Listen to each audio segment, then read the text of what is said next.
कोई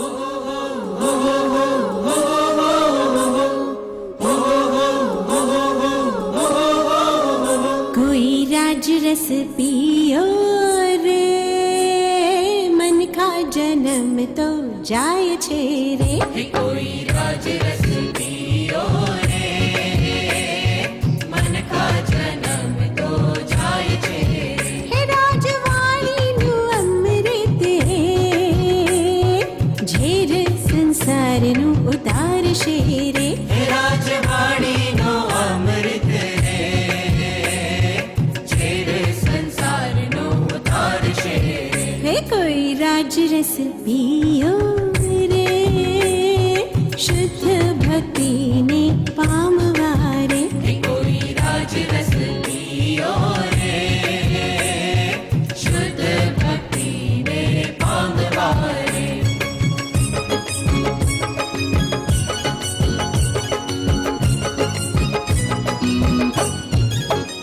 निज अनुभव रस छे, जी राज राजेश्वर रे लावतारे। निज अनुभव रस छे, जे राज राजेश्वर रे लावतारे। हे कोई राज रस पियो रे, आत्म अनुभव पामवारे। हे कोई राज रस पियो रे, आत्म अनुभव पामवारे।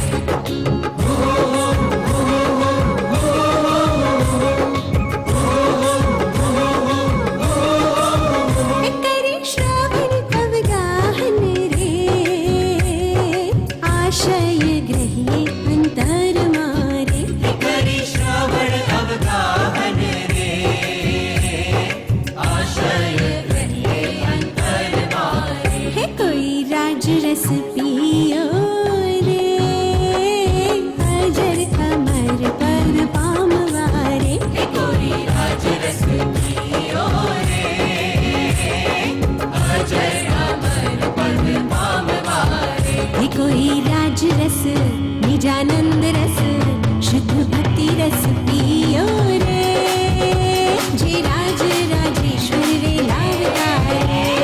राज रस निजानंद रस, शुद्ध भक्ति रस पियो रे, जे राज राजेश्वर रे लावतारे। जे राज राजेश्वर रे लावतारे, जे राज राजेश्वर रे लावतारे।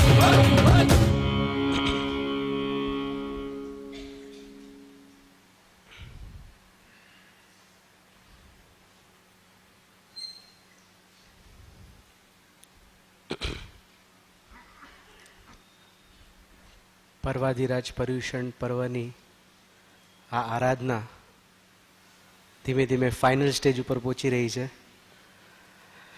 અને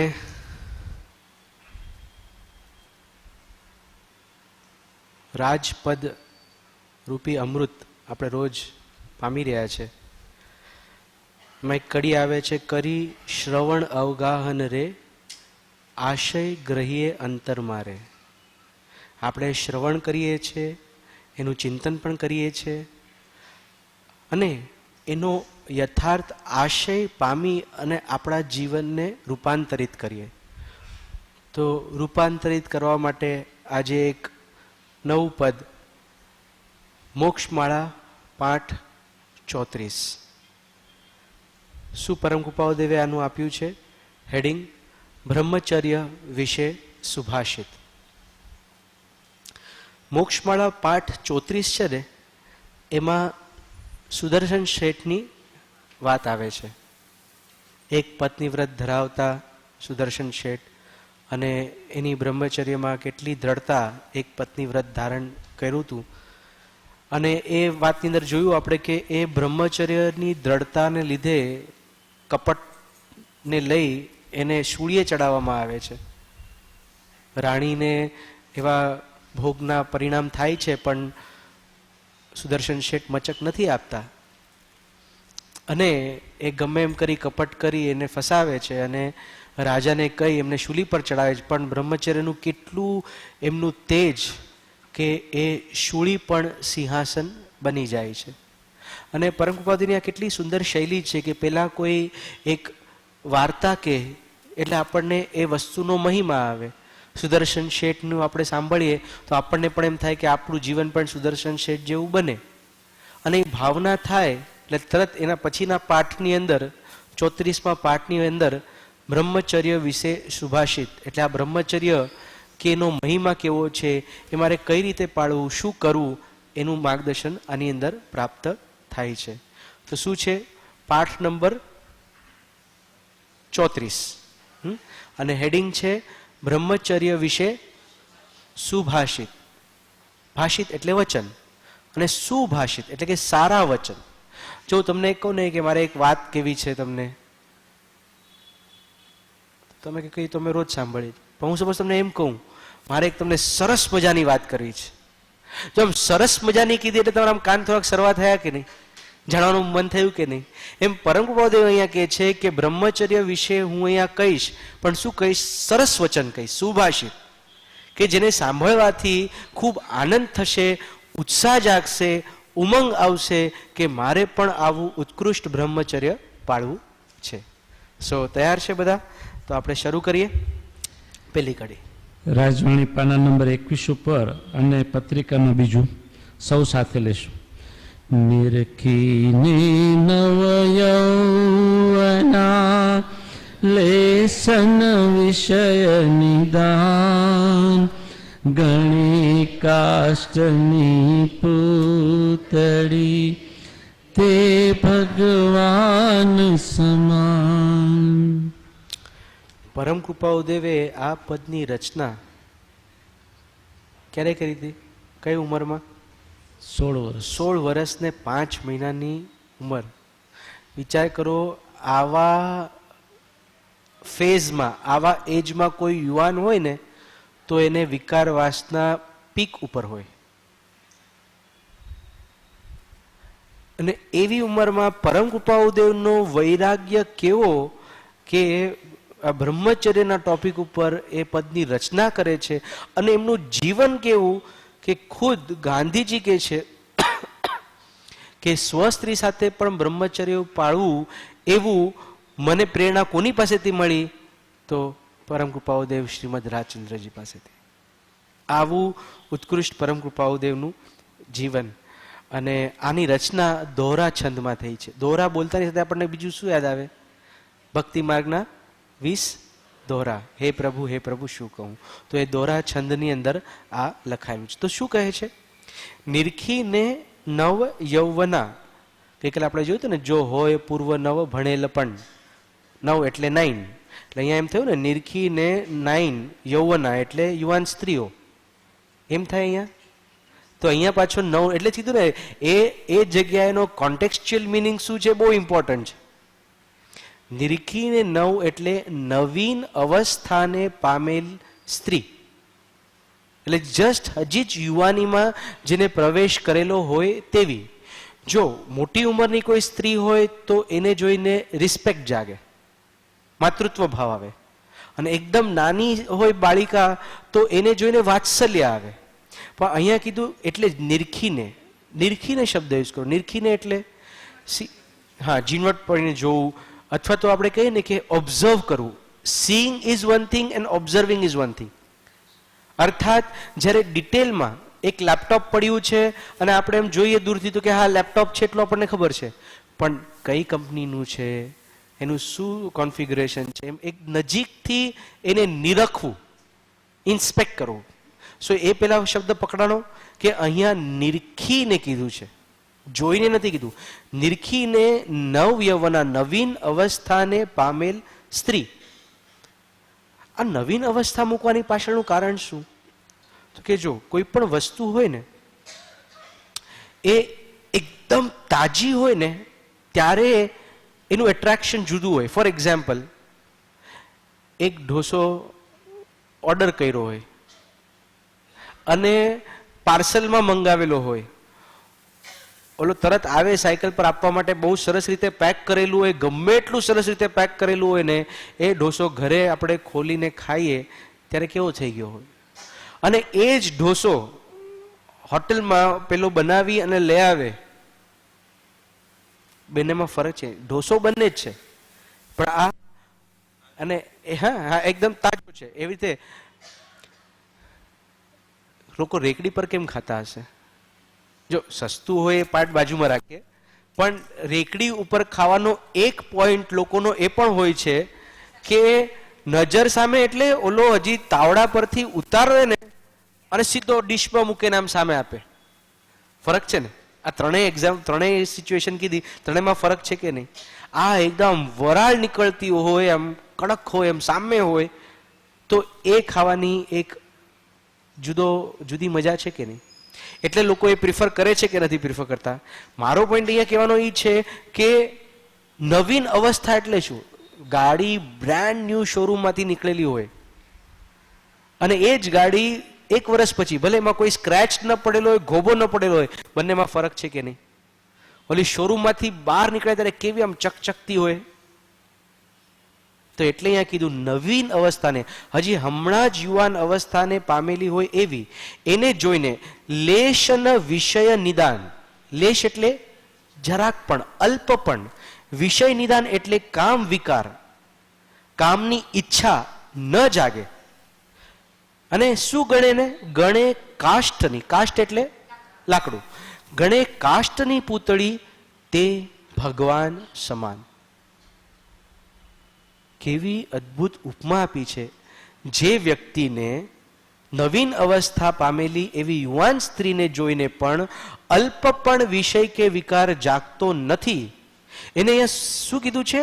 એ ભગવાન સમાન છે, એમ પરમ કૃપાળુદેવ કહે છે. અર્થાત જ્ઞાની જ્યારે સ્ત્રીને જોઈ, કારણ કે એ શું ગણે છે? ગણે કાષ્ઠની પૂતળી. એ સ્ત્રીને જોયે છે તો પણ એને કાષ્ઠ રૂપ દેખાય છે, લાકડા સ્વરૂપે દેખાય છે, એટલે એને વિકાર જાગતા નથી. એટલે આમ પ્રશ્ન જાગે, આ કેવું હશે આ? એટલે આને જો સમજવું હોય તો થોડીક ગ્રેપ્સ લાવ્યો છું, અને ઓજસભાઈને રિક્વેસ્ટ કરું છું કે તમને ગ્રેપ્સ ભાવે? હા તો લો ને પ્રભુ, લ્યો.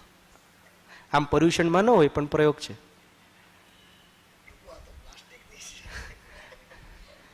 તો હવે નથી ખાવી? જો તરત આ જ્યારે ખબર પડી આ પ્લાસ્ટિકની છે એટલું કહેતાની સાથે જ એમના મુખના એક્સપ્રેશન બદલાઈ ગયા કે નહીં? અને તરત શું થયું? પાછું આપી દીધું. બે પૂછ્યું કેમ નથી ખાવી? તો કે આ થોડી હવે ભોગવાય, પ્લાસ્ટિકની દ્રાક્ષ ભોગવાય નહીં. બરાબર છે કે નહીં? એવી રીતે જ હવે આ દ્રષ્ટાંત બધા જ સમજી ગયા. જો આમ પેલા આમ જોયું હશે તો દૂરથી કે આમ દ્રાક્ષ જેવી જ લાગે ને, કાળી દ્રાક્ષ જેવી, તો કોઈક વાર મોઢામાં પાણી આવી જાય. પણ જોતાની સાથે જરાક નજીક આવે અને જ્યારે દ્રષ્ટિમાં અથવા તો જ્ઞાનમાં ખબર પડે છે કે આ સાચી નથી, આ તો પ્લાસ્ટિકની છે, પ્લાસ્ટિક થોડી આરોગાય, તરત આમ બાજુમાં મૂકી દેવાનું થાય કે નહીં? આવું જ જ્ઞાનીને છે. આ જો પ્રયોગ સમજી ગયા તો જ્ઞાનીની દ્રષ્ટિ કેવી હોય એ સમજાઈ જાય. જ્ઞાની સ્ત્રીને જોએ છે તો એને કાષ્ઠરૂપ જોએ છે, પૂદગલ સ્વરૂપે જોએ છે, અને પૂદગલની અંદર સુખ નામનો ગુણ છે નહીં. તો જે કાષ્ઠ સ્વરૂપ હોય, જેને ભોગવી જ શકાતું નથી, તો એને ભોગવવાના અથવા તો એના માટે કામના પરિણામ જાગે જ નહીં. મગજમાં ફિટ થયું આ બરોબર? આપણે એમ થાય કે જ્ઞાનીને આવી દ્રષ્ટિ પ્રાપ્ત થઈ છે. એ જુએ છે તો ભગવાન આત્માને જોએ છે અને શરીરને કાષ્ઠરૂપ જોએ છે, અને કાષ્ઠરૂપ જોવાથી ભોગવવાની વૃત્તિ જાગતી નથી અને એના માટે અટ્રેક્શન થતું નથી. અને એટલા માટે જ એમને શું કીધું? તે ભગવાન સમાન. કોના સમાન છે? ભગવાન સમાન છે. આવું કેમ થાય છે? જો નાનું બાળક હોય ને, એ રૂમમાંથી બહાર નીકળીને તમને મન થાય કે બાળકને ખુશ કરવા માટે તમે એક્લેર્સ કે 5 સ્ટાર કાઢીને તમે એના હાથમાં આપો. તમારા જ હાથમાં છે હજી 5 સ્ટાર. એ આમ 5 સ્ટાર જોઈને મોઢું ફેરવી લે, ઇન્ટરેસ્ટ પણ બતાવે નહીં, તો તમને શું લાગે? શું ખ્યાલ આવે?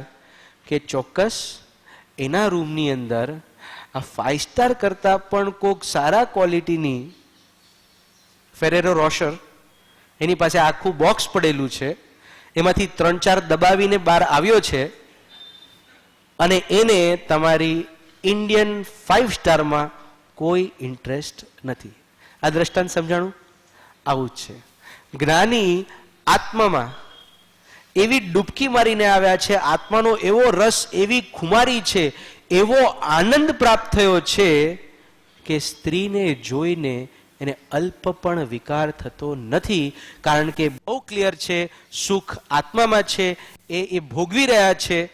અને આ સામે જે દેખાય છે ગણે કાષ્ટની પૂતળી, તો એને કોના જેવા કીધા છે? એ ભગવાન સમાન. આમ જ્યારે આપણે આમ બોલીએ ને તો આપણે આમ ખુમારી આવી જાય કે આ શું અદ્ભુત જ્ઞાનીની દશા હશે. પછી શું કે છે આગળ એ જોઈએ. આ સઘળા સંસારની રમણી નાયકરું, એ ત્યાગી ત્યાગ્યું બધું, કેવળ શોક સ્વરૂપ. હવે આપણને સમજાવે છે કે આ સ્ત્રીનેમાં સુખ માની અને એની પાછળ દોડે છે. પણ શું કે છે? આ સઘળા સંસારી, આ આખો જે સંસાર ઊભો થયો છે એની રમણી, રમણી એટલે સ્ત્રી, નાયક, મેન, મુખ્ય પાત્ર છે, લીડર છે. અને જો આ મેન પાત્રને ત્યાગી દીધું તો ત્યાગ્યું બધું. એકને ત્યાગી દીધું ને તો ત્યાગ્યું બધું. અને જે બધું ત્યાગી દીધું એ કેવું હતું? કેવળ શોક સ્વરૂપ, માત્ર દુઃખ સ્વરૂપ. જો આ પોઈન્ટ છે ને, એકને ત્યાગ્યું, ત્યાગ્યું બધું, આ કેવી રીતે? કે સ્ત્રી જ મુખ્ય પાત્ર છે એમ તમે કેમ કહો છો? તો ચાલો એક એક્ઝામ્પલ લઈએ આપણે. કે તમને ખબર છે ને, બધા મૂવીઝ ને પછી એક મૂવી બની જાય ને પછી હિટ જાય ને પછી એના ઉપરથી જ એ જ નામનું બીજું મૂવી બનાવે, એ જ સ્ટોરી આગળ કન્ટિન્યુ કરે, એ જ સ્ટોરી કંઈક બીજા એંગલથી કે એવી રીતે હોય. જેમ ધૂમ 1, ધૂમ 2 એમ બધા આવે છે ને, એમ એક એને શું કહેવાય? એને સિક્વેલ કહેવાય. સિક્વેલ એટલે એ જ ટોપિક ઉપર કંઈક ડિફરન્ટ. હવે સપોઝ એવી રીતે કોઈ એમ વિચાર કરે કે ભાઈ મારે રામાયણ સિરિયલની કે રામાયણ મૂવી બનાવવું છે, એનું સિક્વેલ બનાવવું છે. પણ એમ જો ડિરેક્ટર નક્કી કરે કે એક્ટ્રેસ મળવી ડિફિકલ્ટ છે અને ઘણા બધા પ્રોબ્લેમ પડે છે, તો આપણે એક અલગ એંગલથી બનાવીએ કે જેની અંદર કોઈ એક્ટ્રેસ હોય જ નહીં, માત્ર ઓનલી એક્ટર્સ. હવે ખાલી વિઝ્યુલાઇઝ કરો કે આવું કોઈક મૂવી બનાવવું હોય તો વિધાઉટ એક્ટ્રેસ આ સ્ટોરીને કોઈ પણ એંગલથી તમે ક્રિએટ કરી શકો, કોઈ પણ સિચ્યુએશન બનાવી શકો? It is not possible. Only English પિક્ચર્સની વાત નથી કરતો, હિન્દી મૂવીની વાત કરું છું.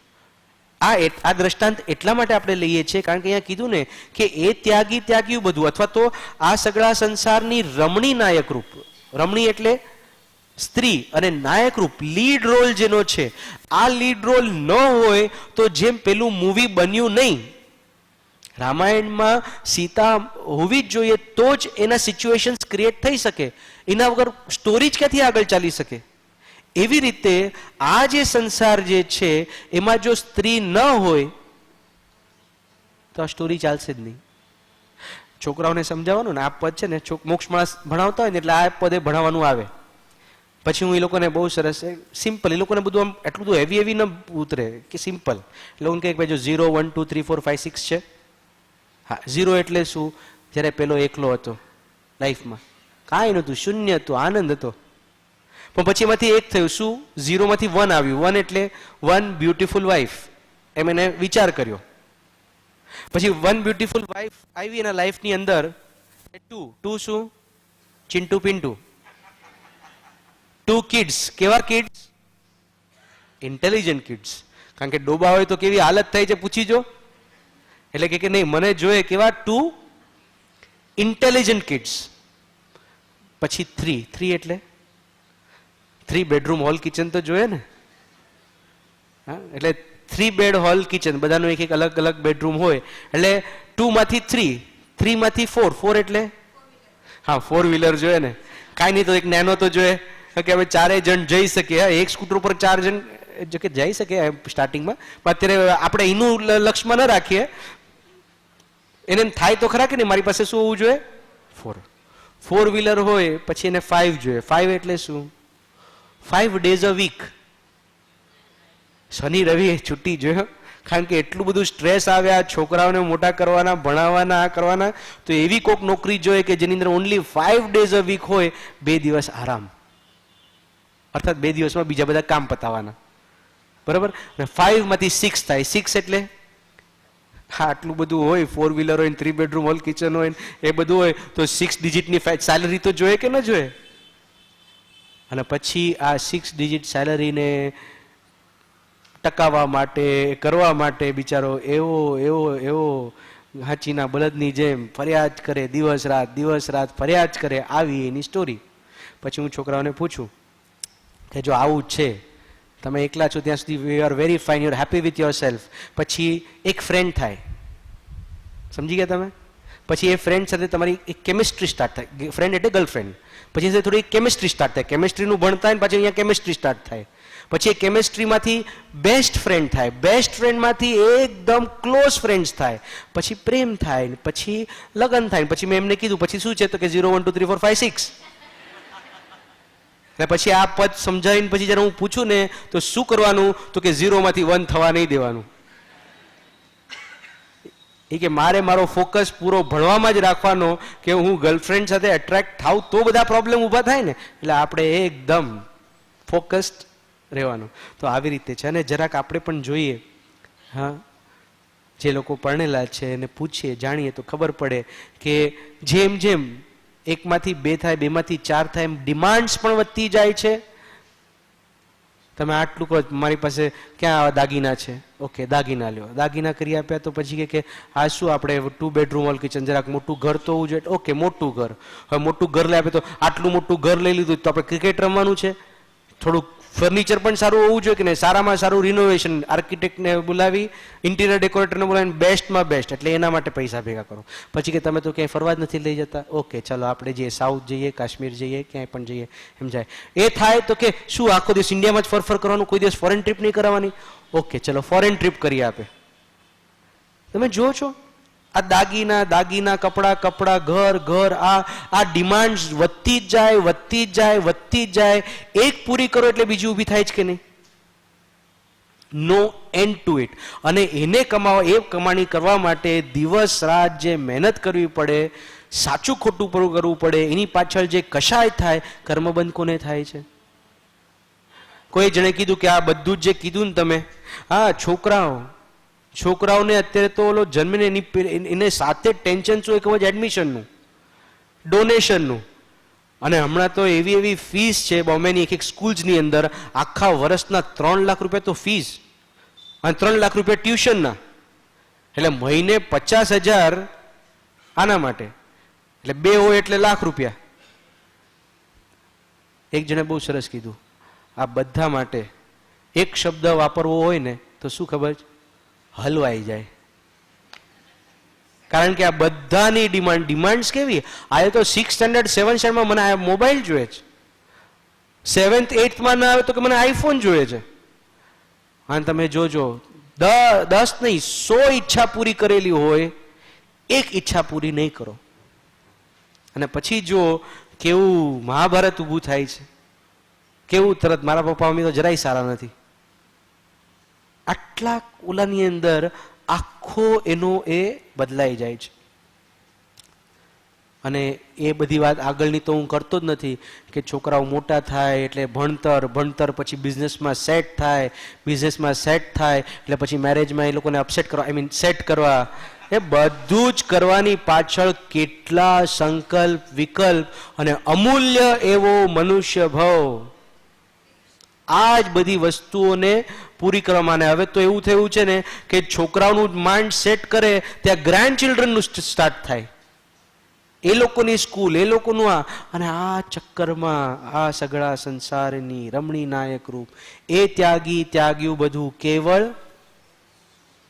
જો પ્રસંગ બનતા જ હોય સંસારમાં, કોકનો જન્મ થાય, જો એક વ્યક્તિને નથી પરણતા હો, એ વ્યક્તિ સાથે એની સાઈડનું જેટલું ફેમિલી હોય, પહેલાના ટાઈમમાં તો કેટલા 5 5 6 6 ડઝનમાં જ હોય ને, અડધો ડઝન પોણો ડઝન, તો એ બધા સાથે કનેક્ટેડ. એકને નથી પરણતા, કેટલાને?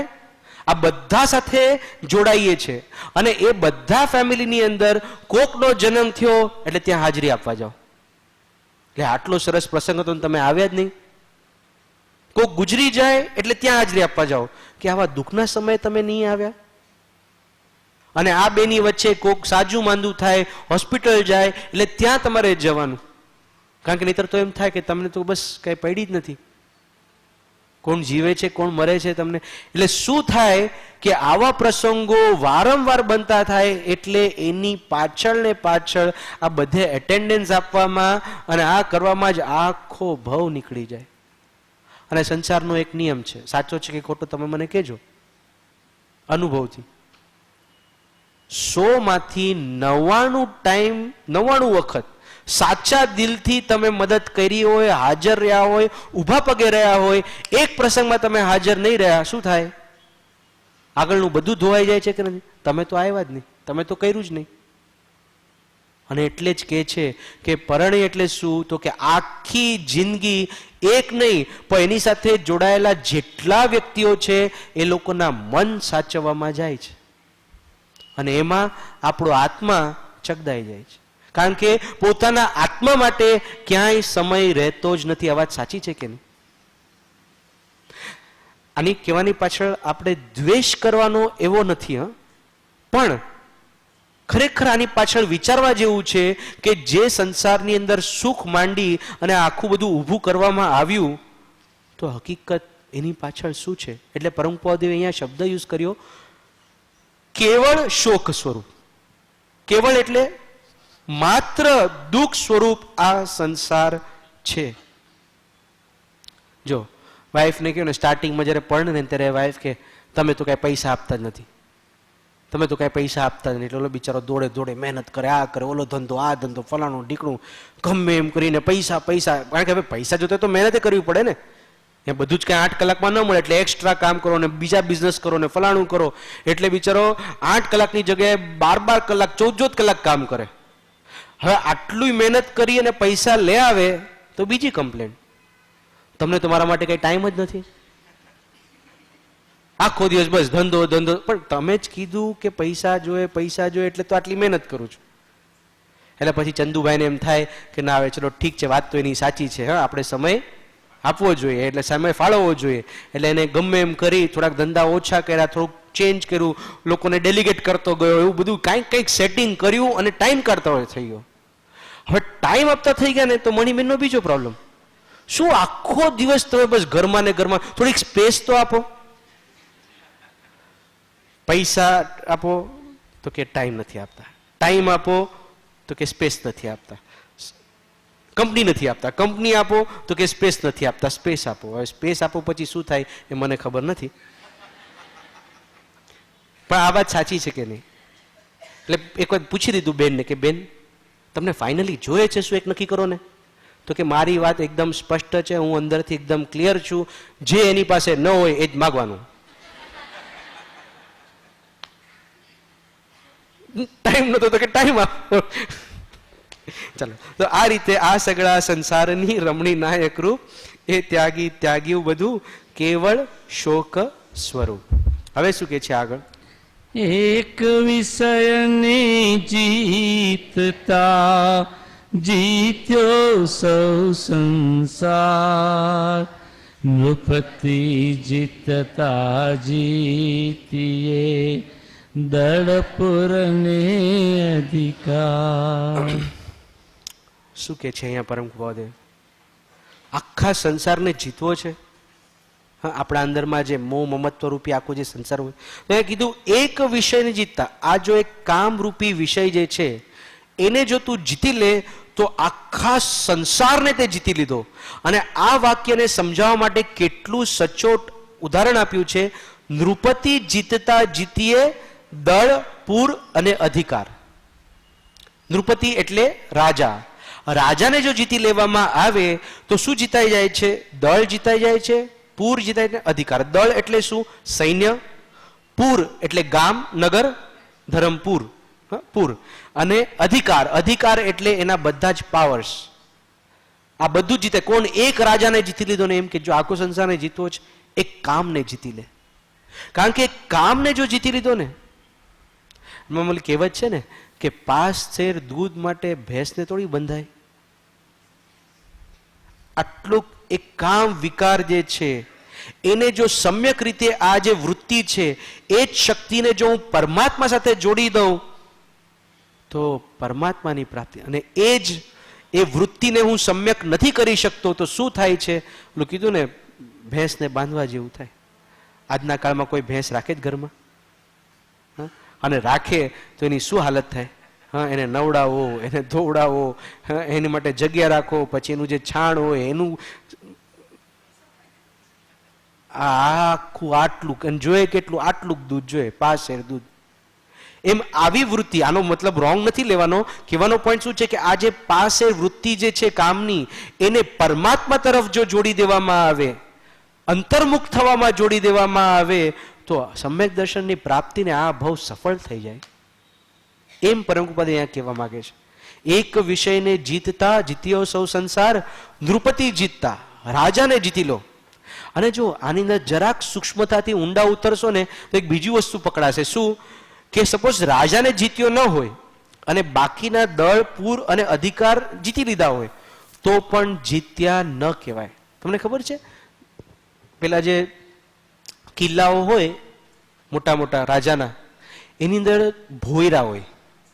અને ક્યારેક આવું બને કે સામેવાળું એકદમ ચડાઈ કરે અને દળ, પૂર અને અધિકાર બધા ઉપર એ ઓલું કરી લે તો રાજા શું કરે? પેલા ભોયરામાંથી નીકળી છટકી જાય અને ત્યાંથી વયો જાય. પણ પેલા જીતાયેલા ન કહેવાય. કેમ? કારણ કે હજી રાજા જીવતો છે.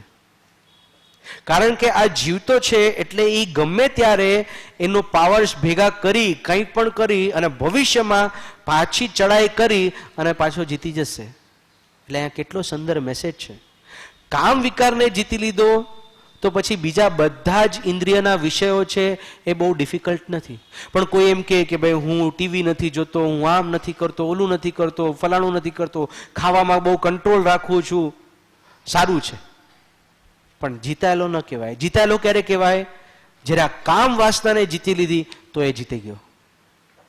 કારણ કે આ બધું પાછળથી ઓટોમેટિક આવી જશે. એટલે આ કીધું એક વિષયને જીત. એટલે આને જરાક બરોબર સમજી લઈએ. કોઈ પણ શત્રુને જીતવો હોય ને તો એ શત્રુ ક્યાં છે, કેવો છે, એ બરોબર હોવું જોઈએ ને, નોલેજ હોવું જોઈએ કે નહીં? તો ક્યાં છે આ? મુખ્યતઃ સ્પર્શ ઇન્દ્રિયો વડે આ કામ વિષય પોષાય છે. અને એનું કારણ પણ છે કે દરેક ભવની અંદર આ સ્પર્શેન્દ્રિય આપણને પ્રાપ્ત થઈ છે. એકેન્દ્રિયમાં હોય ત્યારે પણ સ્પર્શ ઇન્દ્રિય તો હોય ને હોય જ. એટલે એવો એક પણ ભવ નથી કે જેની અંદર આપણને સ્પર્શ ઇન્દ્રિય ન મળી હોય. કોક ભવમાં આંખ મળી હોય, કોક ભવમાં ન મળી હોય, એ જુદી વસ્તુ છે. પણ સ્પર્શ ઇન્દ્રિય તો મળી જ છે. અર્થાત એના જે સંસ્કાર પડતા ગયા હોય એ સૌથી વધારે છે, અર્થાત એ સૌથી ગાઢ છે. એટલે 5 સંજ્ઞામાં આહાર સંજ્ઞા, ભય સંજ્ઞા, મૈથુન સંજ્ઞા કીધી છે. એ બહુ સ્ટ્રોંગ છે કારણ કે ભવના અંદર સંસ્કાર પડેલા છે. પણ એક વાત સમજી લો, અને બીજું પણ કે આ જે સ્પર્શેન્દ્રિય છે ને એનો સરફેસ એરિયા વધારે છે. તમે જો આંખ માત્ર આટલા પૂરતું જ છે, કાન ખાલી આટલા પૂરતો જ છે, પણ ચામડી છે એ ટોપ ટુ બોટમ છે, એટલે એનો એરિયા પણ વધારે છે. એટલે આના સંસ્કાર પણ વિશેષ પડતા હોય છે. એટલે આ બે કારણ પણ છે ને જરાક ઊંડાણથી સમજીએ ને તો કામ વાસના માત્ર સ્પર્શ ઇન્દ્રિયથી જ પોષાય છે એવું જરૂરી નથી. શું પ્રૂફ? તો કે તત્વાર્થ સૂત્રમાં સમજાવ્યું છે. અલગ અલગ દેવલોક જે હોય ને એમાં નીચેના જે દેવલોક છે ત્યાં મનુષ્ય જેમ ક્રીડા કરે તેમ ક્રીડા કરી અને તે ભોગ ભોગવે છે, વાસના પોષે છે. પછી જેમ જેમ ઉપર જતા જાય ને તો એને ક્રીડા કરવી ન પડે, પણ સ્પર્શેન્દ્રિયને ટચ કરતાની સાથે એની વાસના ભોગવાઈ જાય, તૃપ્ત થઈ જાય. પછી આગળ જતા તો કે માત્ર જોતાની સાથે જ એની વાસના તૃપ્ત થઈ જાય. એની આગળ જુએ નહીં પણ માત્ર એના શબ્દ સાંભળે અપ્સરાઓના, દેવીઓના, અને એના કામ વાસના. અને એનાથી ઉપરના દેવલોકની અંદર આ કાંઈ જ ન હોય, માત્ર એક સંકલ્પ કરે, એક વિકલ્પ ચાલે એની અંદરમાં અને વાસના. કહેવાનો પોઈન્ટ આમાંથી એટલો જ છે કે માત્ર સ્પર્શથી કે ક્રીડાથી જ મૈથુન ભોગવાય છે એવું નથી. આ પાંચે પાંચ ઇન્દ્રિયથી આ વાસના પોષી શકાય છે. અને એટલે જ શાસ્ત્રમાં પણ કહ્યું છે, એનું એક એક્ઝામ્પલ આપ્યું હતું કે સપોઝ જાત્રામાં જતા હો અને તડકો આવતો હોય અને એ તડકો આવે એટલે એ દુઃખને ટાળવા માટે પેલી પડદો આમ સાઈડમાં કરે ને, એને પણ મૈથુન સેવન કીધું છે એક એંગલથી, એક અપેક્ષાએ. કેમ? કારણ કે મૈથુન શબ્દ મિથુન ઉપરથી આવ્યો છે. મિથુન એટલે બે, અર્થાત બીજામાંથી સુખ લેવાની વૃત્તિ થઈ તે છે મૈથુન. એટલે આ પડદામાંથી સુખ લેવાનું મન થયું ને, હવે આને અપ્લાય કરીએ. એસીમાંથી સુખ લેવાનો પ્રયત્ન કર્યો, એ પણ એક પ્રકારનું મૈથુન જ છે. કારણ કે એને હું બીજામાંથી સુખ લેવાનો પ્રયત્ન કરું છું, પછી એ સ્ત્રી હોય કે બીજો કોઈ વિષય હોય. આવું શાસ્ત્રોમાં કીધું છે. ખ્યાલ આવે આપણને? એટલે શું હવે આપણી ક્લેરિટી થતી જશે કે માત્ર મૈથુનનો ત્યાગ કરી દે કોઈ વ્યક્તિ અને કે હું બ્રહ્મચારી છું? ના. એટલે જ બ્રહ્મચર્ય એટલે એનું કેટલો ઉત્કૃષ્ટ મિનિંગ છે. બ્રહ્મ એટલે આત્મા, અને આત્મામાં જે ચર્યા કરે અર્થાત રમણતા કરે તે છે બ્રહ્મચર્ય. અને એટલે સાચા બ્રહ્મચારી માત્ર જ્ઞાની જ છે. આપણે તો બ્રહ્મચર્યનો અભ્યાસ કરીએ છીએ. હવે આ બધી ક્લેરિટી થતી જાય છે. આ શું કામ ક્લેરિટી કરીએ છીએ? કારણ કે આપણે જીતવું છે આ વિષયને. તો તરત ક્લેરિટી હોય કે હું આઈસ્ક્રીમમાંથી, એસીમાંથી, રજાઈમાંથી, આ બધામાંથી મને સુખ લેવાનો જો પ્રયત્ન થતો હોય તો આ પણ એક પ્રકારનું મૈથુન જ છે. આ એકચ્યુઅલમાં છે ક્યાં? એના ઉપર જો મારે કામ કરવું હોય તો જો આ દ્રષ્ટાંતથી એકદમ ક્લિયર થશે. મુંબઈમાં લોકલ ટ્રેન્સ છે. એક વ્યક્તિ ચર્ચગેટથી બેઠો લોકલ ટ્રેનમાં, બેસવાની જગ્યા નહોતી એટલે એ હેન્ડલ પકડીને ઊભો હતો. હવે બન્યું એવા કે એક બે સ્ટેશન પછી બધા યુવાનીઓ ચડ્યા, કોલેજના સ્ટુડન્ટ્સ ઘણા બધા હતા, અને એમાં છોકરાઓ છોકરીઓ બન્યા હતા. હવે બને છે એવું કે ગર્દી બહુ હોવાના કારણે કોક પાછળથી સ્પર્શ કરી રહ્યું છે, કોકનું સ્પર્શ થઈ રહ્યો છે એવું એને ફીલ થાય છે, અને એ એવું માને છે કે કોક છોકરી કે કોક સ્ત્રી છે, એટલે એને વિકાર જાગે છે. હવે બને છે એવું કે કુતૂહલવશ એ જરાક પાછળ જોયે છે કે કોણ છે, તો ખબર પડે છે કે કોઈક પુરુષ છે. આટલું ખબર પડતાની સાથે એનો વિકાર પડી જાય છે, પણ હજી એ સ્પર્શનો જે છે એ હજી તો ચાલુ જ છે. હવે આના ઉપર જરાક ઊંડાણથી વિચાર કરશું ને તો પકડાશે કે કામ વાસના સ્પર્શેન્દ્રિય નહીં પણ અહીંયા ક્યાંક છે, માન્યતામાં છે. કારણ કે જો સ્પર્શના કારણે જ કામ થતો હોય તો જે પેલા કામ થયો એ પડી કેમ ગયો? જ્યારે ખબર પડી કે આ કોઈ સ્ત્રી નથી, આ પુરુષ છે. અને બીજો ક્વેશ્ચન કે સ્પર્શ તો હજી ચાલુ જ હતો. જો એમ કહેવામાં આવે કે સ્પર્શના કારણે જ કામ વાસના જાગે છે તો આ તો સ્પર્શ તો હજી ચાલુ જ હતો ને, બીજી 15-20 મિનિટ સુધી ચાલુ રહ્યો પણ વિકાર ન થયો. એ જ બતાવે છે કે વિકાર માત્ર સ્પર્શ નહીં પણ અહીં ક્યાંકથી અર્થાત માન્યતામાંથી ઉત્પન્ન થાય છે. હવે આપણી છે ને બહુ સ્પષ્ટતા થતી જાય છે કે મારે કામ વિજેતા બનવું હોય તો મારે ક્યાં એક્ઝેક્ટલી કામ કરવાનું છે. એટલે જ કહેવાય છે ને કે આ જે કામ વાસના છે it is between the years, અર્થાત ક્યાંક માન્યતામાં અને વિચારમાં અને બુદ્ધિમાં છે. ફિઝિકલ બહુ ઓછું છે. ફિઝિકલ એક માત્ર નિમિત્ત બને છે આને ટ્રિગર કરવા માટે. રાઈટ? તરત વિચાર આવશે કે હા બધી ક્લેરિટી તો થઈ પણ આને જીતવું કેવી રીતે? ઘણાનું એવું માનવું છે કે ભાઈ જે વસ્તુની ઈચ્છા જાગેલી હોય એ વસ્તુ ભોગવી લો એટલે એ શાંત થઈ જાય ને એ છૂટી જાય. એવું બનતું નથી. ભોગ એ ઘીનું કામ કરે છે. જેટલું નાખતા જાઓ એટલો જ ભડકો વધતો જાય છે. ખણજ આવતી હોય તો કોઈ કે ના ખણી લો ને એટલે શાંતિ થાય, ના પણ ખણવાથી ટેમ્પરરી શાંતિ થાય છે પણ ખણજ વધે છે કે ઘટે છે? તો કે વધે છે. એટલે ભોગ એ નથી. હવે કોકે એમ કીધું કે છે ને દમન કરી દેવું. દમન એટલે શું? સ્ત્રી સામે જોવું જ નહીં, આ કરવું જ નહીં, આ ન કરવું, તે ન કરવું. પણ એનો પણ અનુભવ છે કે અમુક સમય સુધી દબાયેલી રહે છે વૃત્તિ અને પછી સ્પ્રિંગની જેમ એ છટકે છે, કારણ કે દબાવવામાં આવી છે. તો આ પણ દમન એ પણ ઉપાય નથી. તો ત્રીજો ઉપાય, શું જ્ઞાન એ ઉપાય છે? તો કે હા, જ્ઞાન ઉપાય છે. અને જ્ઞાન સક્સેસ ત્યારે આપશે કે જ્યારે એની સાથે ભક્તિ જોડાશે. ભક્તિ એટલે શું? હાયર સાથે પ્રેમ. અને જ્ઞાન એટલે શું? તો કે તત્વની દ્રષ્ટિ પ્રાપ્ત થવી. આ યાદ આવે છે? તત્વદ્રષ્ટિ. જો તત્વદ્રષ્ટિ થઈ ગઈ તો આના માટે એટ્રેક્શન થતું નથી. પણ જ્યાં સુધી આની ક્લેરિટી નહોતી, તત્વની દ્રષ્ટિ નહોતી, તો આના માટે પણ ખાવાના પરિણામ થતા હતા કે નહીં? બસ. એટલે આ જ્ઞાન બહુ, અને એટલા માટે જ જ્ઞાની જેવી દ્રષ્ટિ થવી જોઈએ. તો 3 પ્રકારની દ્રષ્ટિ છે, એક અજ્ઞાની, એક મુમુક્ષુ અને એક જ્ઞાની. આને જરાક બરોબર આપણે સમજી લઈએ. અજ્ઞાની જ્યારે સ્ત્રીને જોયે છે ને, તો એને વિકાર જાગે છે, કારણ કે એની દ્રષ્ટિ ચામડી ઉપર છે. ઇનફેક્ટ એ એટલી હલકી ભૂમિકા ઉપર છે કે કોઈ સ્ત્રીને જોઈએ તો પણ એના વિચારની અંદર વસ્ત્રની પાછળના વિચાર સ્ટાર્ટ થઈ જાય, એટલો એ હલકો છે. અને એટલા માટે સ્ત્રીને જોતાની જ સાથે એનામાં વિકાર જાગે છે. આ કોની છે દ્રષ્ટિ? અજ્ઞાનીની. મુમુક્ષુની દ્રષ્ટિ કેવી છે? તો પરમપદે કીધું છે ને, જો તું ત્યાગી હોય તો ત્વચા વગરની વનિતાનું સ્વરૂપ તું વિચારજે, ત્વચા વિનાની. અર્થાત મુમુક્ષુ જ્યારે જોયે છે સ્ત્રીને, તો એ ચામડી નથી જોતો, પણ હી ઇઝ ટ્રાન્સેન્ડિંગ ધ સ્કિન. અર્થાત સ્કિનની પાછળ શું છે એનું જરાક ચિંતન કરે ને, એટલે એને વિકાર નથી જાગતો, વૈરાગ્ય જાગે છે. રાઈટ? જરાક વિચારી જો કે કોઈ વ્યક્તિ એની સુંદર ચામડી જોઈને વિકાર જાગે, પણ જો એને કંઈક વાગ્યું હોય, એક્સિડન્ટ થયું હોય, ગુમડું થયું હોય, અને એમાંથી પસ નીકળતું હોય, અને એ જરાક જોવામાં આવે, તો ત્યાં વિકાર થાય છે કે વૈરાગ્ય જાગે છે? તરત એમ થાય કે આવું બધું ભરેલું છે આ શરીરની અંદર. એટલે આ મુમુક્ષુની દ્રષ્ટિ છે. શું?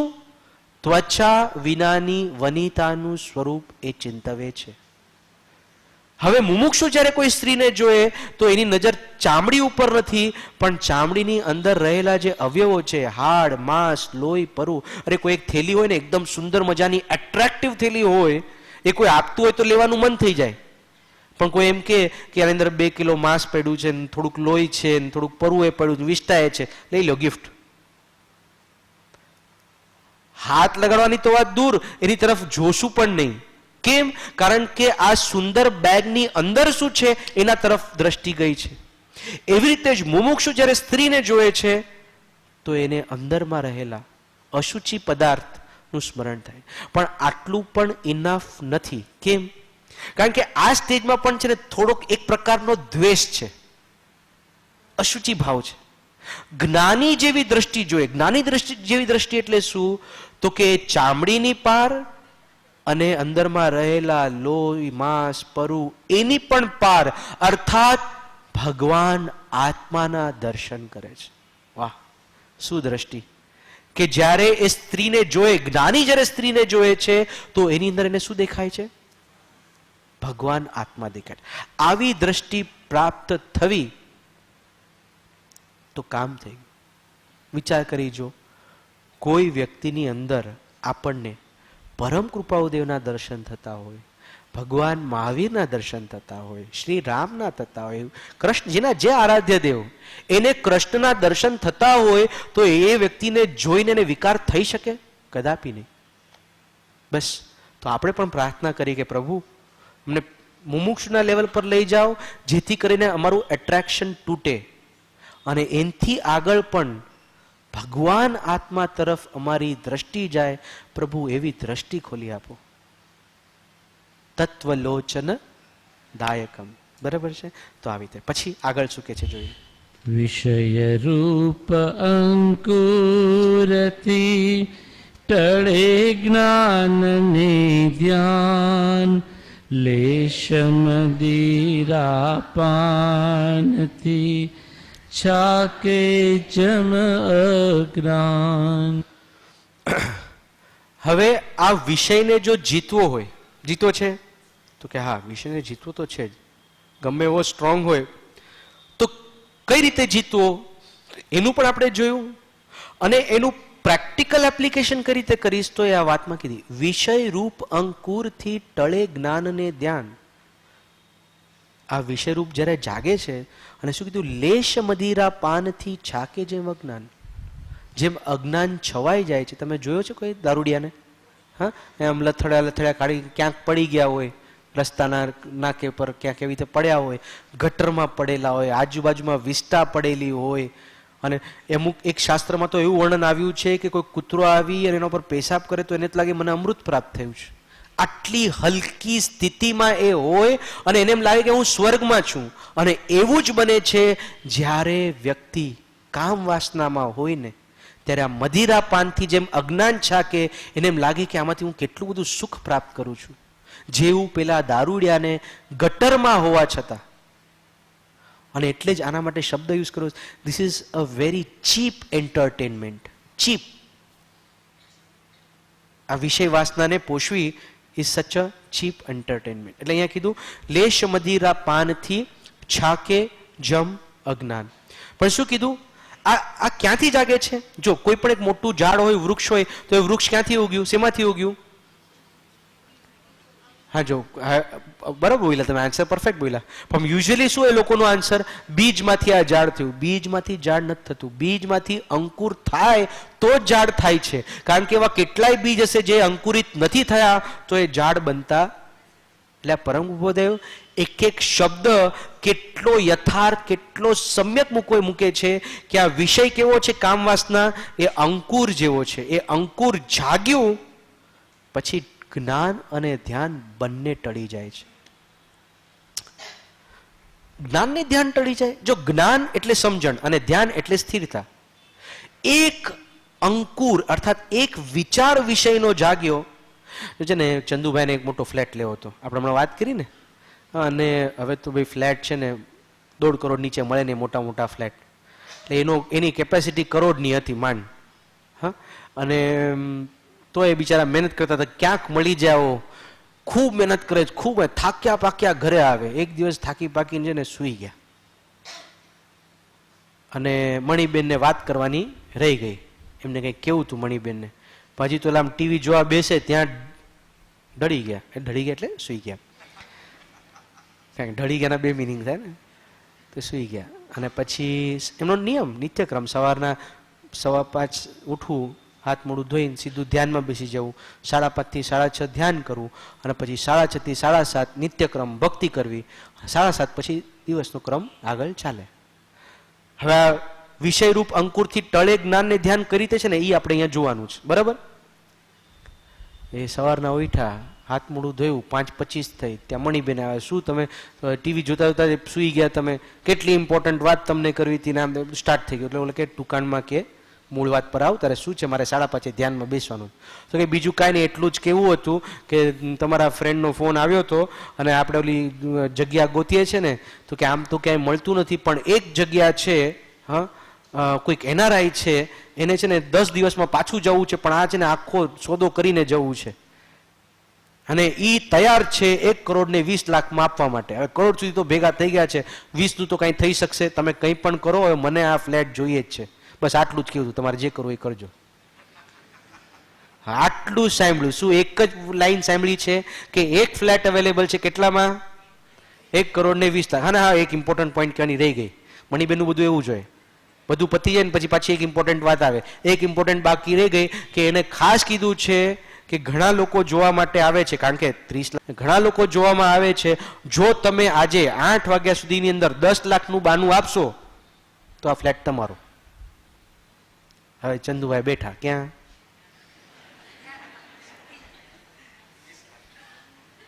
શું ચાલે મને કહો? મારું ધ્યાન થાય, એને સ્થિરતા. ધ્યાન એટલે સ્થિરતા. સ્થિરતા આવે. શું ચક્કરમાં ચાલ્યા કરે? એ તો બરોબર, 20ની તો વ્યવસ્થા કરવાની ક્યાંક ને ક્યાંકથી, તો ચલો થઈ જશે, આપણે કંઈક પણ સેટિંગ કરશું. પણ 7:30 મારો નિત્યક્રમ પતશે, એ તો કરવાનો જ ને. ધ્યાનને ક્રમ થોડી છોડાય આપણે. એટલે 7:30 નિત્યક્રમ પતશે, અડધી કલાકમાંથી 10 લાખ ક્યાંથી ભેગા કરવા? બરાબર છે? એટલે આખું ધ્યાન એનું આ ચક્કર ચાલશે. ચક્કર ચક્કર ચક્કર ચક્કર ચક્કર ચક્કર ચક્કર. શું ચાલશે? એટલે આખી ટેલિફોનની ડાયરી ફેરવશે ધ્યાનમાં. કોને ફોન કરવાનો છે, કોને કરું, કોણ 10 લાખ અત્યારે મને આપે, હમણાં ને હમણાં આપે, આવું ચાલે. એટલે ધ્યાન ગયું. હવે ધ્યાન પછી ભક્તિ કરવા માટે બેઠા. સમજણ પણ ગઈ. અત્યાર સુધી કોઈ એમ કહે ને કે ભાઈ બહુ પ્રયત્ન કરો તો કે કેવડીના જ્ઞાનમાં જેમ હશે તેમ થશે. એક દ્રવ્ય બીજા દ્રવ્યનું કાંઈ કરતું નથી, છે કે નહીં? હું પામર શું કરી શકું એવો નથી. જો જ્યારે બીજાને આપવાનું હોય ને ત્યારે જ્ઞાન બધું જ ચાલે, પણ જ્યારે ઈ ધ્યાન કે ભક્તિ કરવા બેઠો છે ત્યારે જરા વિચાર સ્ટોપ નથી થતા, પાછું ખટકે પણ ખરા કે નહીં અંદર કે આવી રીતે ન કરાય, તો પાછું પોતાને જ કે 5 સમવાય કારણ, એમાં એક છે પુરુષાર્થ. આ 5 ભેગા થાય ને તો જ કાર્ય થાય. એટલે પુરુષાર્થ કરવાનો કે ન કરવાનો એ તો કરું છું.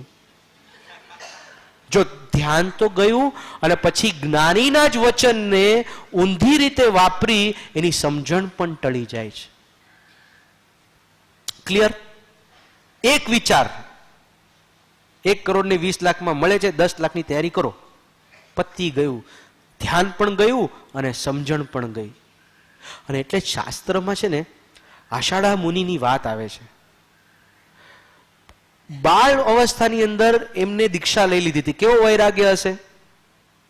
અર્થાત યુવાનીમાં પ્રવેશતાની પહેલા જ એમને દીક્ષા લઈ લીધી, અને એટલું સરસ જ્ઞાન ને ધ્યાન કે એમને રિદ્ધિ સિદ્ધિઓ પ્રગટી હતી. શું રિદ્ધિ સિદ્ધિ ખબર છે? કે પોતાનું રૂપ વિકૃવી શકે, અર્થાત જે રૂપ લેવું હોય એને રૂપ લઈ શકે. હવે બને છે એવું કે એક દિવસ એ ક્યાંક ગોચરી લેવા માટે જાય છે અને ગોચરીમાં એને મોદક મળે છે, અને એ ગોચરીના મોદક વાપરે છે અને આ અંકુર થાય છે. શું બહુ સરસ છે! જો કીધું ને મૈથુન માટે કોઈ પણ વિષયની અંદર જો એ અટકે તો લપસવાનું થાય. એને એમ થાય કે નહીં આ બહુ સુંદર છે, મને હવે જો પાછા એ ગોચરી લેવા માટે તો આપે કે તમે હમણાં તો મુનિ લઈ ગયા, પાછા બીજી વાર કેવી રીતે આવ્યા? એટલે એ શું કરે છે? એ પોતાનું રૂપ વિકૃવે છે, બીજું રૂપ કરી અને એ લેવા માટે જાય છે. હવે આ જે ઘર હતું ને એ નટનું ઘર હતું, અને નટ જે હતો ને, જે બોસ હતો ને, એને સમજાઈ જાય છે કે આ એકનો એક વ્યક્તિ છે ને અલગ અલગ રૂપ કરીને આવે છે, પકડી પાડે છે.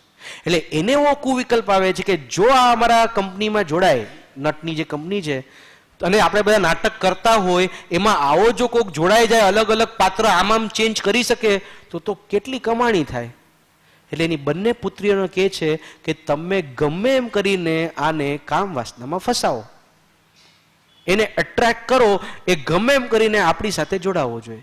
જો આ બધું સ્ટાર્ટ ક્યાંથી થયું? પેલો મોદકનો એક વિકલ્પ.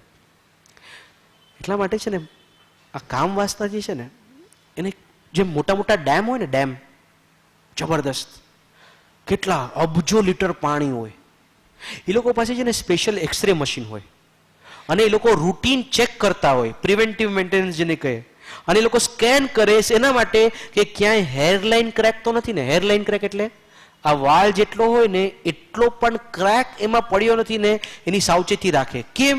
કારણ કે આ હેરલાઇન ક્રેક છે ને એમાંથી જ ક્રેક મોટો થાય જો ધ્યાન ન રાખ્યું હતું, અને કોક વાર એટલો મોટો ક્રેક થઈ જાય કે આખો ડેમ તૂટી જાય અને ગામના ગામ ધોવાઈ જાય, કરોડોનું નુકસાન થાય. વાત સાચી છે?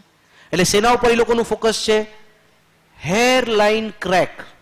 હેરલાઇન ક્રેકને ગમે એમ કરીને રોકી દો, જો એના ઉપર કામ કરવામાં નહીં આવ્યું તો ડેમ તૂટશે. એવી રીતે સાધક પણ આ હેરલાઇન ક્રેક ઉપર કામ કરતો હોય.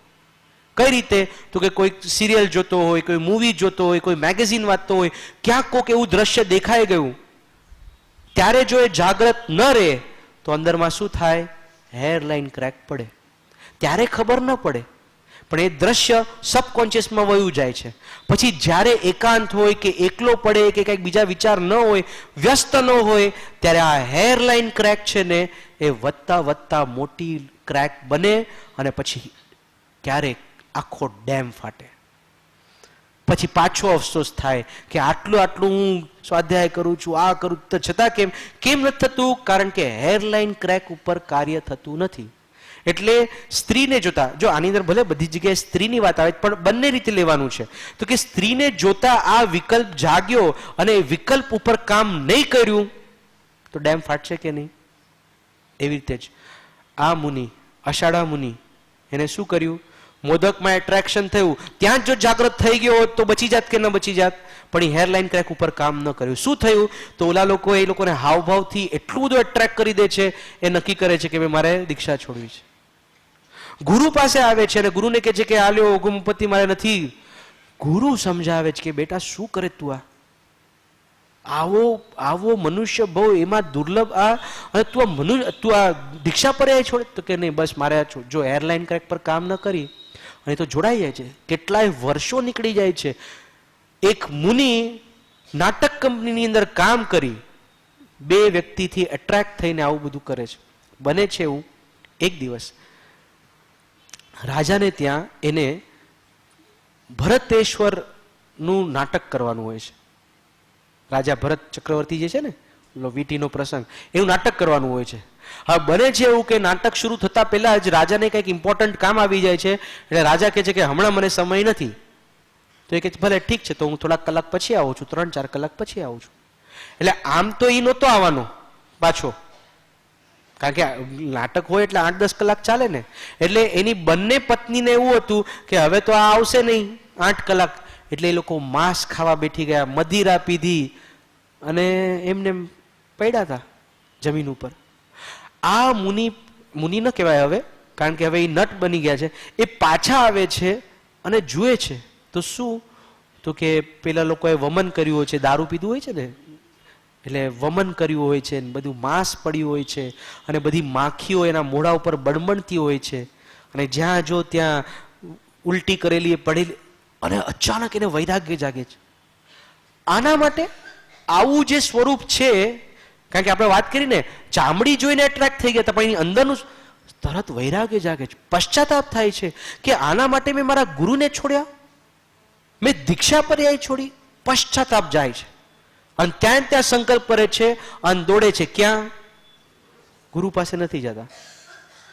પહેલા કે મારું કમિટમેન્ટ જે છે એ પૂરું કરી નાખું, કારણ કે મેં રાજાને કીધું છે કે હું આવીશ, આ નાટક પૂરું કરીને જઈશ. એટલે એ નક્કી કરે છે નાટક પૂરું કરીને સીધો ત્યાંથી હું મારા ગુરુ પાસે જઈશ. બને છે એવું ત્યાં જાય છે, નાટકનો રોલ કરતા હોય છે. કોનો? ભરતેશ્વર રાજાનો. અને એક્ઝેક્ટલી જેમ ભરત રાજા એના આંગળીમાંથી ઓલી પડે છે એવા ડાયલોગ એ બોલતા હોય છે નાટકની અંદર, પણ બહારમાં ડાયલોગ બોલતા હોય છે, અંદરમાં વૈરાગ્ય. અને જેવી રીતે ભરતેશ્વર શ્રેણી માંડીને કેવળનાન પામ્યા, આ મુનિ પણ ત્યાં ભરતેશ્વરના ડાયલોગ બોલતા બોલતા અંદરમાં શ્રેણી માંડે છે અને કેવળનાન પ્રાપ્ત કરે છે. ધન્ય છે, ધન્ય છે.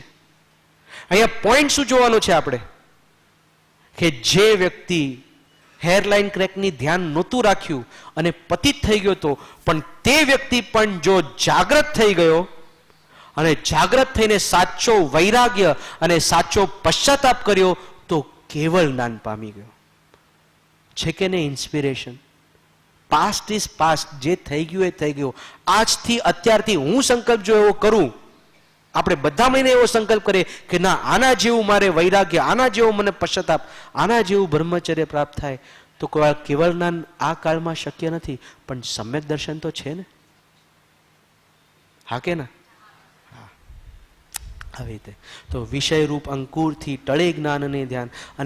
અને કેવા શાસ્ત્રમાં એક્ઝામ્પલ છે, કામ વિજેતા સ્થુલીભદ્ર. આહા, જે રૂપકોશા સાથે પૂર્વે ભોગ ભોગવેલા હતા, ત્યાં પણ ગુરુની કૃપાથી અને એમના સાધનાના બળે એ જગ્યાએ ષટ્રસ ભોજન કરીને પણ ત્યાં ને ત્યાં એમનું બ્રહ્મચર્ય ટકાવી રાખે છે. અને કેવું કે રૂપકોશાનો પલટો થઈ જાય છે, એ દીક્ષા લઈ લે છે.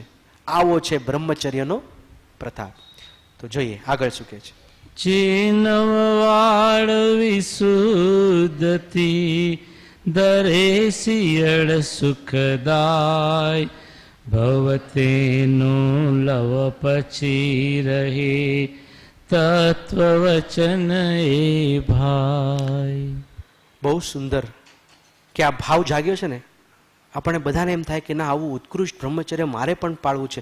તો આ જે છોડ ઉગ્યું છે ને બ્રહ્મચર્યનું, એને બહુ સેફગાર્ડ કરવું પડશે, કારણ કે કોક નિમિત્ત મળશે અને આ ભંગાઈ જશે. એટલે એમ કીધું કે 9 વાડ, વાડ એટલે ફેન્સ, અને અહીં 9 એટલે નવીન નહીં, અહીં 9 એટલે 9. આ 9 પ્રકારની વાડ છે, આ ફેન્સ છે એ બાંધી દે. કારણ કે જો આ બાંધી દે તો આ જે ભાવ જાગ્યો છે બ્રહ્મચર્યનો એ ટકી જશે. અને શું છે તો કે વસ્તી, કથા, આસન, ઇન્દ્રિય નિરીક્ષણ, કુડિયાંતર, પૂર્વ ક્રીડા, પ્રણિત, અત્રિમાત્રાહાર ને વિભૂષણ. ચાલો આપણે જોઈએ કઈ રીતે. તો કે વસ્તી, જે વસ્તીમાં સ્ત્રી, પશુ, પડંગ હોય તે વસ્તીમાં બ્રહ્મચારી જાય નહીં. સ્ત્રી ચિત્રરૂપ અસલ રૂપે હોય, મનુષ્ય રૂપે હોય કે દેવાંગના રૂપે.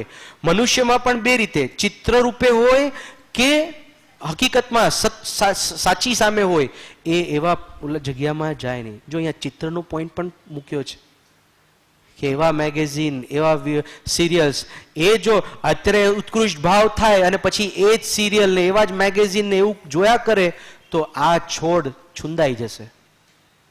એટલે આવી વસ્તીમાં અહીંયા પશુ માટે પણ કીધું. હા, પશુને જોઈને પણ એને ક્રીડા કરતા પણ કામ વાસના જાગે. અને એક જગ્યાએ તો એવું દ્રષ્ટાંત આપ્યું હતું કે એક યુવાન સ્ત્રી હોય છે, પરણેલી હોય છે, પણ એનો પતિ અતિવૃદ્ધ હોય છે. એટલે એને દાંપત્ય જીવનનું સુખ નથી હોતું, પણ એ ખૂબ શીલવાન હોય છે. એટલે એ નક્કી કરે છે કે મારે પરપુરુષ સાથે વાત જ ન કરવું, કારણ કે તો હું કોઈક વાર એટ્રેક્ટ થઈ જાઉં. પણ એમના ઘરમાં એક ઘોડો હોય છે અને એ ઘોડાને રોજ ખવડાવવા માટે જાય. એક દિવસ એને એના ઉપર હાથ ફેરવ્યો અને એના સુવાળી સ્કિનના કારણે એને ટચ કરતાની સાથે એનામાં વિકાર જાગ્યો અને એનું પતન થયું. અને એટલે કીધું કે વસ્તીમાં માત્ર સ્ત્રી નહીં પણ પશુ ને પડંગ હોય ત્યાં પણ બ્રહ્મ. પછી કે આ કથા એકલીઓ સ્ત્રી સાથે વાત કરે નહીં, કારણ કે એના કારણે પણ કામ વાસના જાગૃત. આસન, એક આસને સ્ત્રી સાથે બેસે નહીં. અને જે આસને સ્ત્રી બેઠા હોય ત્યાં 48 મિનિટ સુધી બેસે નહીં. હવે કોઈક એકદમ મોડર્ન હોય કે આવું બધું થોડી હોય 48 મિનિટ બેસે ત્યાં બેસવાનું નહીં ને આમ તેમ. તો એક પોઈન્ટ કહું, આ સીઆઈડીના કૂતરાઓ હોય ને, પેલો ખૂની ભાગી ગયો હોય પણ એનું જૂતું હોય કે એનું ઓલું હોય એને સૂંઘાડે. ખૂન થયું હોય એક દિવસ પહેલા, પણ શું છે પેલો સૂંઘતો ઓલાને પકડી પાડે છે કે નહીં, આ બધાને ખબર છે કે નહીં. તો કઈ રીતે પકડી પાડ્યું? કારણ કે એ જે બૂટ હતું, ચંપલ હતું, એના પૂતગલ પરમાણુઓનું જે છે એ ત્યાં રહી ગઈ હતી ટ્રેલ, અને એને પકડીને પહોંચી ગયો. આ પ્રૂવ થાય છે કે નહીં? એવી રીતે સ્ત્રી જ્યાં બેઠી હોય ત્યાં જો 48 મિનિટની અંદર બેસવામાં આવે તો એના જે વાઇબ્રેશન્સ છે એ વિકાર ઉત્પન્ન કરાવી શકે. એટલે બ્રહ્મચારી કેટલો જાગ્રત હોય. કેવી બધી સુંદર અને સાયન્ટિફિક વાત છે કે નહીં? ભગવાનની કહેલી આ વાતો. પછી શું કે છે? વસ્તી, કથા, આસન, ઇન્દ્રિય નિરીક્ષણ. કોઈ પણ સ્ત્રીના અંગો પામને દેખવું નહીં, અને કોક વાર જોવાઈ જાય તો ત્યાં સ્થિર થવું નહીં, કારણ કે એ વિકાર ઉત્પત્તિનું કારણ થશે. અને આપણા ગુરુ ભગવંતો, જ્ઞાની ભગવંતોએ અમુક જે રૂલ્સ બનાવ્યા છે એ કેટલા સમ્યક છે. જય વિરાય સ્તોત્રમાં બહેનોએ હાથ ઊંચો કરવાનો ન હોય, માત્ર ભાઈઓએ હાથ ઊંચો કરવાનો હોય. ખબર હશે બધાને. તરત બહેનોને એમ થાય કેમ બધું ભાઈઓ જ કરી શકે, ભાઈઓ જ કેમ આમ કરે? એની પાછળનું કારણ છે.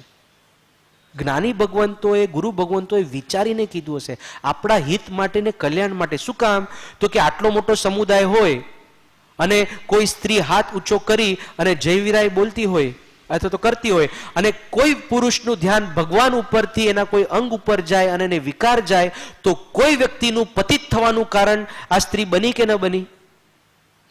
અને કેટલું સમજીને આ બધી આજ્ઞા આપી કે જય વિરાયમાં બહેનોએ હાથ ઊંચો કરો ને, એ લોકો ખાલી મસ્તક સુધી જ રાખવાનું. તો કેટલી જવાબદારી બને છે બધાની કે ના, મને વિકાર તો ન થાય પણ હું એવા કપડાં કે હું એવું ન પહેરું કે જેથી કરીને બીજા કોકનું પતન થઈ શકે. આટલી સૂક્ષ્મતાથી આપણે આ કેટલું બધું ભર્યું છે પરમ કૃપાઉદેવે આટલા નાના કાવ્યની અંદર. પછી શું કે છે? કુડિયાંતર. કુડિયાંતર એટલે ભીત, પડદો કે પાર્ટીશન, કે જેની બીજી બાજુ કોઈ દંપતી હોય અને એની કોઈ ચેષ્ટા, એનો અવાજ કે એના શબ્દ પડે બ્રહ્મચારીના કાનની અંદર તો એને નુકસાન થઈ શકે છે. પછી પૂર્વ ક્રીડા. કોઈક વાર એવું બને કે દીક્ષા લીધી હોય, એના પૂર્વકાળની અંદર લગ્ન કરેલા હોય અને ક્રીડા થઈ હોય તો એનું સ્મરણ ન કરે. અને બીજા લોકો આને કઈ રીતે અપ્લાય કરી શકે? તો કે આ બને કે સ્કૂલમાં હોય કે ત્યારે કોલેજમાં હોય ત્યારે એવા અયોગ્ય મૂવીઝ જોઈ લીધા હોય કે અયોગ્ય મેગેઝિન્સ, તો એનું સ્મરણ ન કરે, કારણ કે એનું સ્મરણ કરતાની સાથે પણ આની અંદર પતન થવાનું કારણ બની શકે છે. પછી શું કહે છે? પ્રણિત. પ્રણિત એટલે શું? ચીકણા પદાર્થ, ઘી, દૂધ, પનીર એવા બધા વસ્તુઓ ન ખાય, કારણ કે એનાથી વીર્યની ઉત્પત્તિ થાય અને વિકારના ચાન્સીસ છે. અતિ માત્રા આહાર પેટ ભરીને ન ખાય, એક્સેસ નહીં હો, પેટ ભરીને ન ખાય, થોડુંક ઊણું ખાય, કારણ કે ઇનપુટ એટલું આઉટપુટ હોવું જોઈએ. જો ઇનપુટ વધી ગયું તો એ વિકારમાં પરિણમશે. વિભૂષણ એટલે કે સ્નાન કર્યા પછી જે લોશન્સ લગાડે, પેલું છે ને ડીઓ લગાડે, આ લગાડે, એક્સ ને આ ને, પછી એના એડવર્ટાઇઝમેન્ટ પણ એવા હોય કે આ લગાડે એટલે બધા એટ્રેક્ટ થશે, અને એના કારણે તો કે આવું કાર્ય જેને બ્રહ્મચર્ય પાળવું હોય એ કરે નહીં.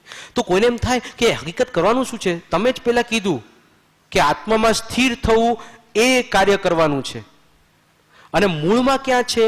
તો કે દેહ તે હું, તે જે કાર્ય પોઈન્ટ છે ને એ જ મૂળ કારણ છે વિકાર ઉત્પત્તિનું. જો એક કૂતરો હોય ને, એને કોઈ સ્ત્રીને જોઈને, એક્ટ્રેસને જોઈને વિકાર નહીં થાય, પણ એક કૂતરો કોઈ કૂતરીને જોશે ને તો એને વિકાર થશે. કેમ? કારણ કે પોતાના દેહ, એ જે કૂતરો છે એને કૂતરા રૂપે માને છે.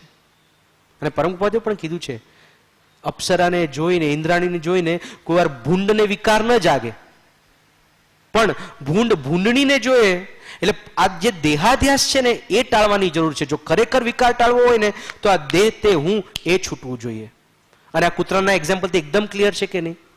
હા, તમે કહેશો ભાઈ બેમાંથી એક કયો ને અમારે 9 વાટ પાડવાની છે કે આ કરવાનું છે, તો કે જો ખાજ આવતી હોય, બહુ ખડી નાખ્યું હોય અને અહીંયા પાકી ગયું હોય, અને ડૉક્ટર પાસે જાઓ તો પહેલા ડૉક્ટર શું કરશે? આને ક્લીન કરશે, આને પાટો બાંધી આપશે અને આને પેલા સેફ કરી નાખશે. હવે કોઈ એમ કે આટલું થઈ ગયું ને એટલે બસ હવે કામ થઈ ગયું આપણું, ખરજવું જશે? ખરજવાનું મૂળ કારણ શું છે? તો કે લોહીની અશુદ્ધિ એ ટળવી જોઈએ, રાઈટ? એટલે એના ઉપર કામ થવું જોઈએ ને. તો હકીકતમાં આ વિકાર વાસના ક્યારે જશે? તો કે જ્યારે લોહીની શુદ્ધિ, અર્થાત હું દેહ છું, દેહાધ્યાસ છૂટશે ત્યારે વાસના જશે.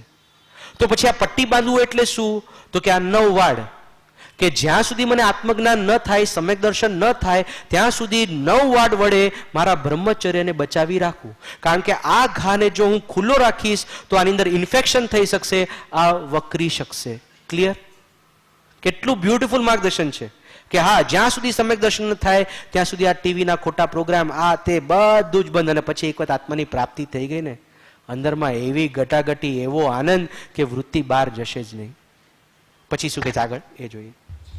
સુંદર શિયળ સુરતરુ મનવાણીને દે, જે નર નારી સેવસે અનુપમ ફળ લેતે.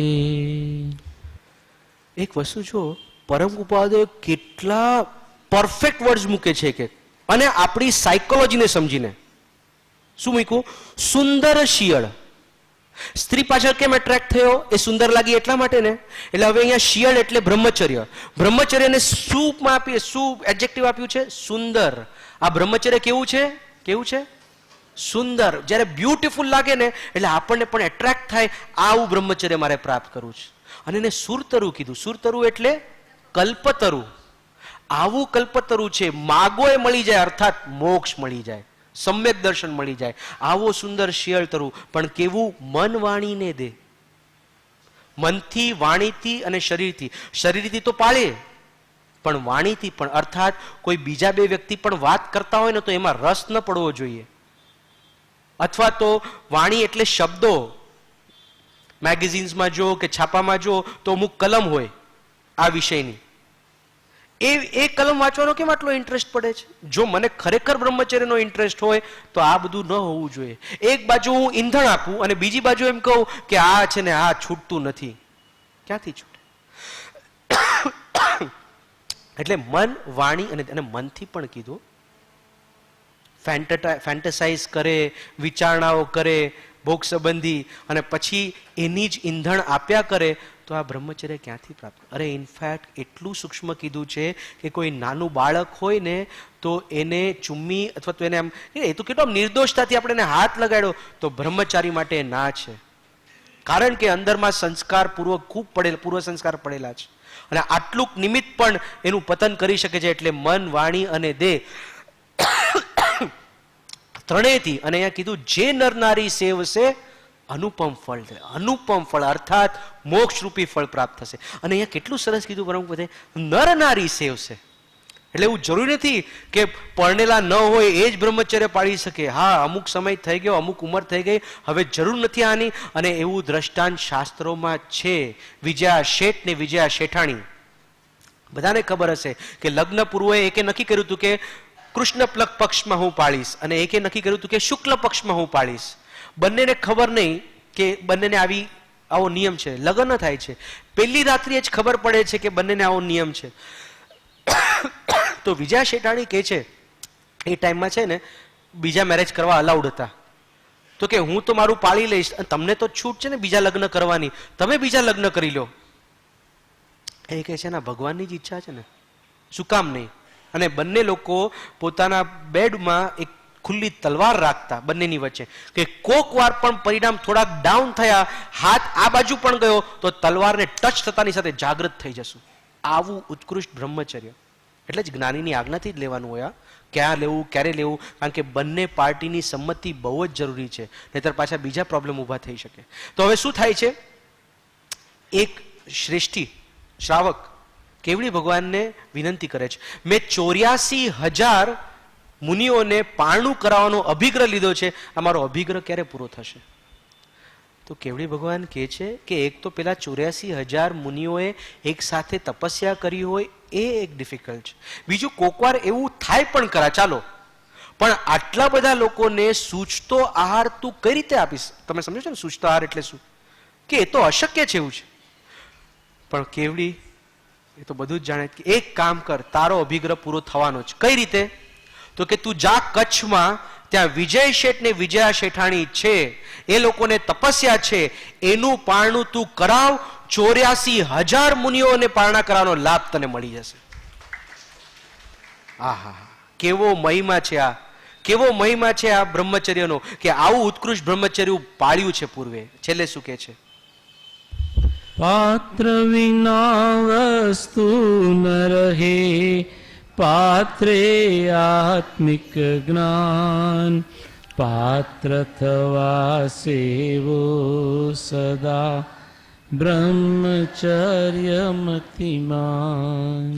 પાત્ર વિના કોઈ પણ વસ્તુ જોઈતી હોય, કોઈ આપતું હોય તો આપણી પાસે પાત્ર તો હોવું જોઈએ ને. એટલે એ કે છે પાત્ર વિના વસ્તુ ન રહે. અને આપણને બધાને શું જોઈએ છે? એક જ વસ્તુ જોઈએ, સમ્યક દર્શનની પ્રાપ્તિ.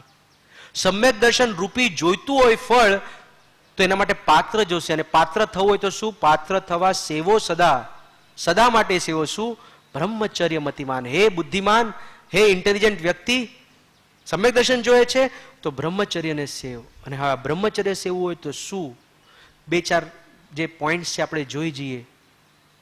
ક્લિંગ ટુ ધ હાયર, અર્થાત પરમ તત્વ સાથેનું જોડાણ એક ઉપાય છે. કારણ કે જ્યારે પરમ તત્વ સાથે આપણે જોડાઈએ ને ત્યારે નીચલું બધું છૂટી જાય છે. આ ઢીંગલી ને ઠેરી ને બધું છૂટી ગયું છે કે નથી છૂટી ગયું? કઈ રીતે છૂટી ગયું? કારણ કે કંઈક ઊંચું માટે આપણે પ્રયત્ન કરીએ છીએ. તો હવે એનથી પણ ઊંચું સર્વોત્કૃષ્ટ શું છે? તો કે પરમાત્માની પ્રાપ્તિ.